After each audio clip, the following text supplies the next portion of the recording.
Rev Darrell here with Soul Gym. I I just felt compelled. It was like, let me sit down and write this, but I just have to speak it out. Um, I just finished a session with a client, one-on-one coaching call, and I'm so inspired by them, and I'm so inspired by this Soul Gym work. One of the big things that we talked about today was just their understanding of what God is and what God is not, what heaven and earth may or may not be, and their relationship to it all. And at the end of our time, the exercise or practice in their personal soul gym that I invited them to explore was a relationship with prayer. And not so much a relationship that um, is about saying the right prayer. There's so many different ways to pray. But in particular for them, it was about two prayers a day and a prayer in the morning to open the day and a prayer in the evening to close the day. A prayer of asking God to, or life or the universe, to offer as many opportunities to know and understand the divine better. And then at the end of the day, regardless of what has happened, to thank life, to thank the universe, to thank God for all of the opportunities, whether they received them or not, to thank God for all of the opportunities that were presented to better know God's love.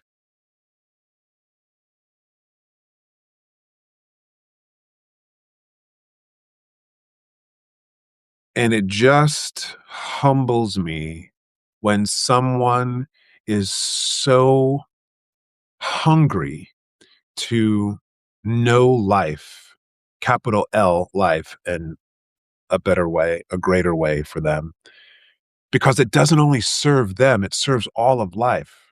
This person that I was with is a parent. It's going to serve their kids. It's going to serve their partner. It's going to serve all of their relationships in their life.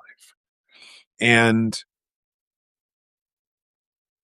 there's been part of me that has shied away from more of the spiritual religious conversation because one of my things is I don't want to offend anybody.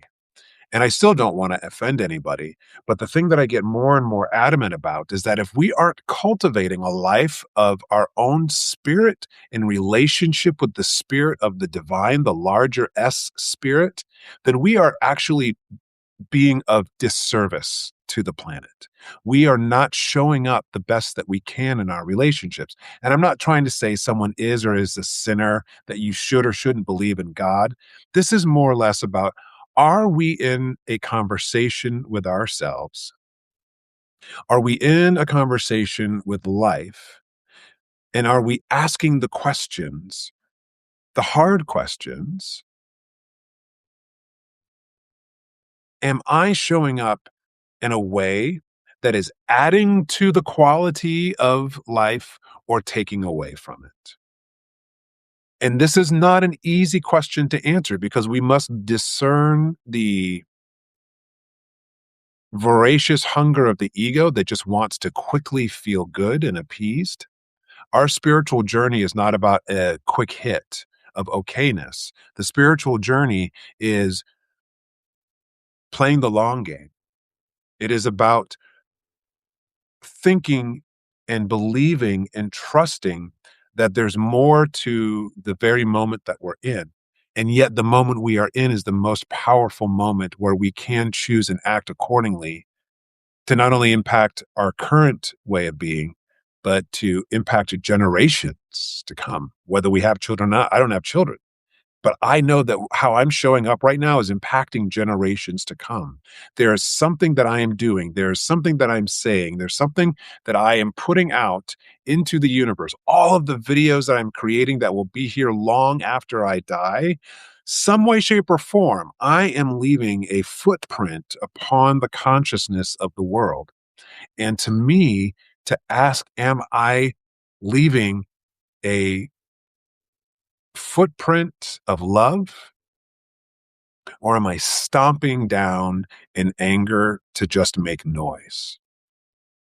In our world today, where there is a lot of noise out there, I think it's a lot of stomping. And I'm not saying don't protest. I believe in protesting.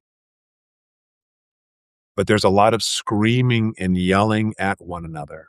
There's a lot of finger pointing that is really not doing anything to make the overall world a better place. It's doing something to appease someone's ego in the moment to think that they are looking good and that they are being well received in the moment.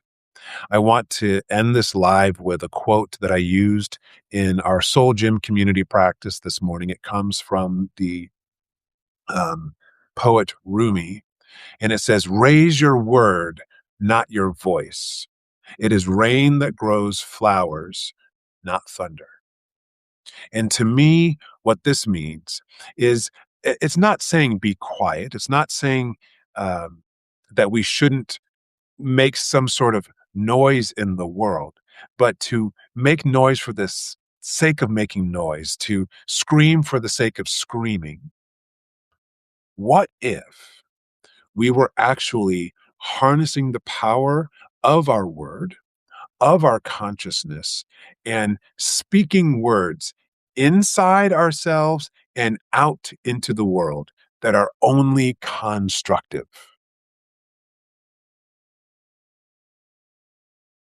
We are here to be co creators with God. We are here to be co creators with one another. We have a shared humanity.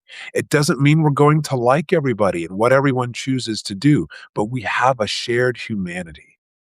And we must learn to mature into spiritual beings that know how to be on this planet and to speak words that only do one thing, and that is care for one another. I love you.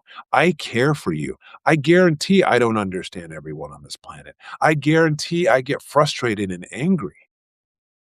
But there is never, ever a reason in my mind that one, I think I need to hit anybody.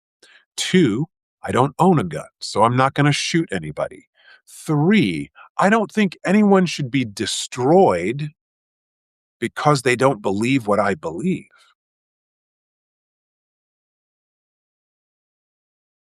We need more people on a conscious spiritual journey, not of trying to find the answers, but to ask more questions. Are you ready? Are you willing to be a holy questioner? My brother, Reverend David, just typed into the chat from Ernest Holmes, "Let nothing proceed from you that you do not wish to have returned to you." Absolutely. Most of us live in a home. And even if we don't live in a home, when I have not lived in a home, when I've gone camping, when I've lived outside, I don't want the urine and waste and food scraps that I bring into this world to be in the home or in the tent or in the space where I live. We have intricate systems to get rid of that. So, why do we put things into the systems of our living, whether they be social systems, political systems, governmental systems, the business systems, all of the systems, our family systems, our friend networks? We are constantly putting things into those systems that stink. We are doing and saying things that wreak havoc. We need to be more responsible for where we show up, how we show up, and what we say when we show up. This month in the Soul Gym, the focus is on the power of our word, to really explore the impact of all of the words that we utter, the words that we speak quietly within our own hearts, the words that ruminate in our mind sometimes that we're not really conscious of, that are just there, that are looping, and the words that we speak out into the world, whether they be formal messages like this, where I'm saying, yes, come and listen to me.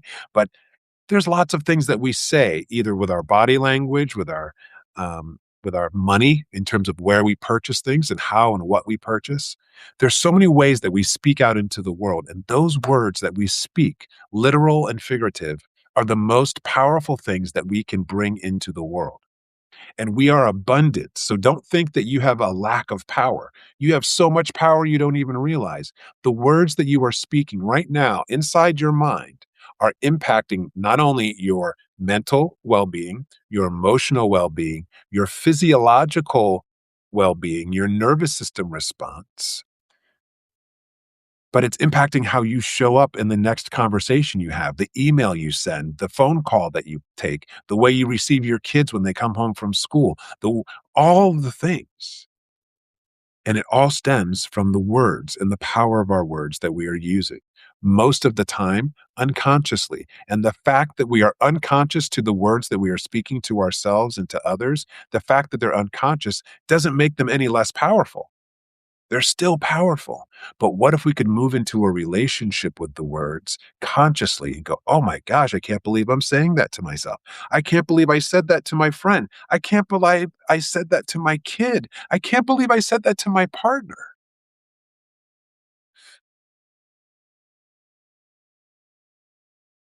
This month is all about the power of our word, and in particular, leaning towards the constructive use of our word through the practices of affirmations, affirmative prayer, and spiritual mind treatment. It is February 4th. We're only 4 days into this month. If you are wanting to explore the power of your word on your life and the impact that you bring into the world, join the Soul Gym community. Go to my website, gosouljim.com, and register for this month. We get together every day for just 10 to 15 minutes, have a short lesson, and do some practice. And it's all centered around affirmations, affirmative prayer, and spiritual mind treatment this month. And what my hope is and what I'm affirming is the work that we are doing together in community. It serves us individually, but it can only impact our world and make it a better place. We are being constructive, just like the client that I shared about that just inspired me to get on and just celebrate the work that they're doing and how humbled I am with their willingness to kind of be on their knees, literally some days, and go, what is going on here? But being patient with themselves and picking things apart and asking for help and being willing to pray and be constructive in their life. That's what we need, more of that in the world. So be of service, not only to your own well-being, but to the well-being of this planet. Even if you don't join the Soul Gym, tonight when you go to bed, just say thank you for something. And then tomorrow morning when you wake up, ask for opportunities to be of service. And then go to bed tomorrow night and say thank you for the opportunities to be of service. And wake up the next day and ask once again, show me some more ways to be of service today. Thank you for taking a moment to listen to hopefully my positive rant, my positive sharing, my excitement for the ideals of Soul Gym and the celebration of those folks that are gathering around the Soul Gym and doing the work. It is so inspiring for me to witness that. And I'm grateful to have that in my life. And I hope that my sharing is only inspiring and bringing it into yours. Peace and blessings to you. Have a wonderful, wonderful Wednesday.